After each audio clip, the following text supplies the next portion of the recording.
Announce करेंगे।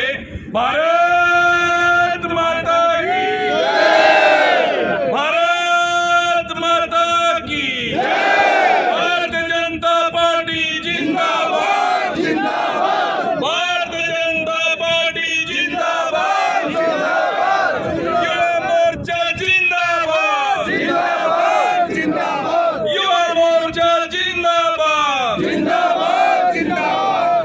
इतनी लंबी देर इंतजार करने के बावजूद भी इतने साथियों के साथ यहाँ खड़कर मेला किया है, तो मैं आप सबसे पहले छोटे भाई को साधुवाद देना चाहता हूँ कि भी आप ऐसे ही मजबूत भारतीय जनता पार्टी की सेवा करते रहें।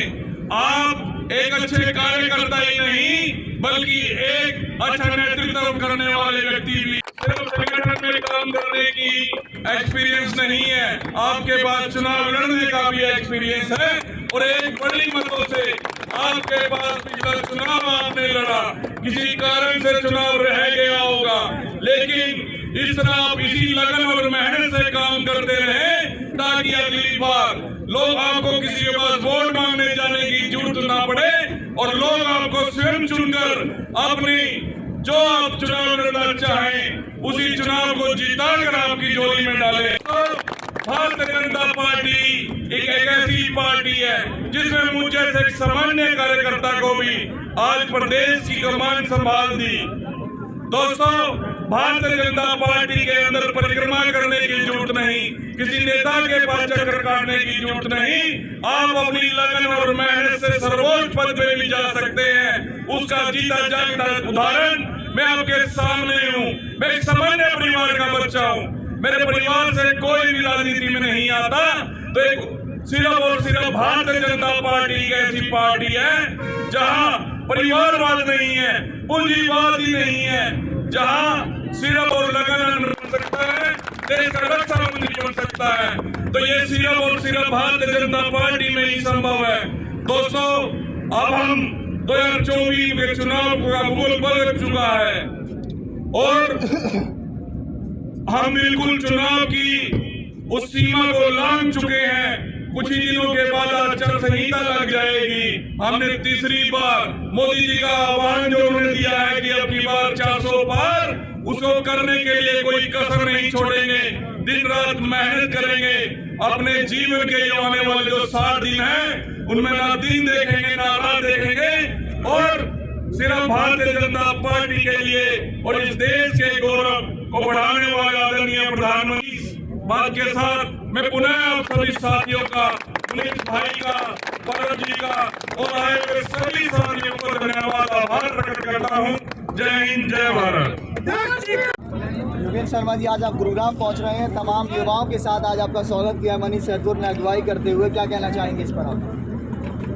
सर्वप्रथम तो मैं भारतीय जनता पार्टी के शीर्ष नेतृत्व और इस प्रदेश के माननीय मुख्यमंत्री श्री मनोहर लाल खट्टर जी का, हमारे प्रदेश के यशस्वी प्रदेश अध्यक्ष नायब सिंह सैनी जी का, हमारे प्रभारी विप्लव देव जी का और युवा पार्टी के प्रभारी भाजपा मंत्री छोटे भाई राहुल राणा जी का धन्यवाद आभार प्रकट करना चाहूँगा कि भी मुझ जैसे सामान्य कार्यकर्ता को उन्होंने एक महत्वपूर्ण चुनाव के दौरान जिम्मेदारी दी है। आज मेरा पहला दिन प्रवास का है। मैं पूरे प्रदेश भर में प्रवास करने जा रहा हूँ।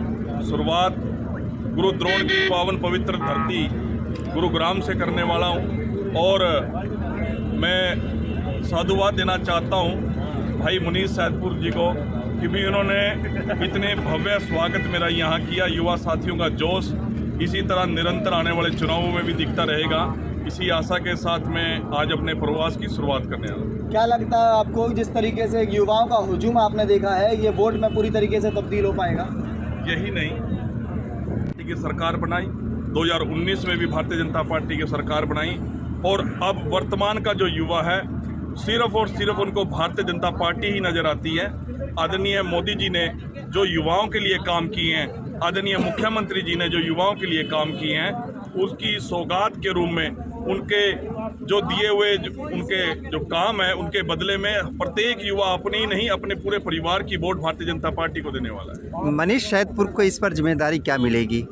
ये संगठन का हमारा रहता है। संगठन में सभी पदाधिकारी ये शीर्ष नेतृत्व से चर्चा करने के बाद ही हम जिम्मेदारी देते हैं। कोई व्यक्तिगत विशेष आदमी कभी किसी को जिम्मेदारी नहीं दे पाता। अच्छा, आपने जिक्र करा सदैव रहता है। आपने जिक्र करा सैदपुर, जैसे मनीष सैदपुर का एक चुनाव रह गया था, इस बार चुनाव की तैयारी करें ऐसा?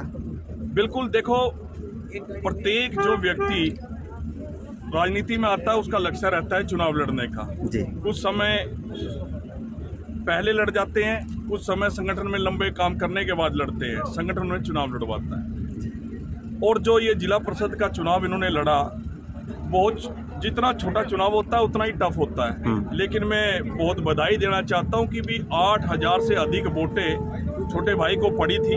छोटे से मार्जिन से वो रह गए। अगली बार इनके कामों को देखते हुए, लोगों के प्रति जो सम्मान की भावना इनकी है उसको देखते हुए अगली बार मुझे लगता है कि भी ये सामने वाले की जमान जब्त भी करवा देंगे। ठीक है, थैंक यू।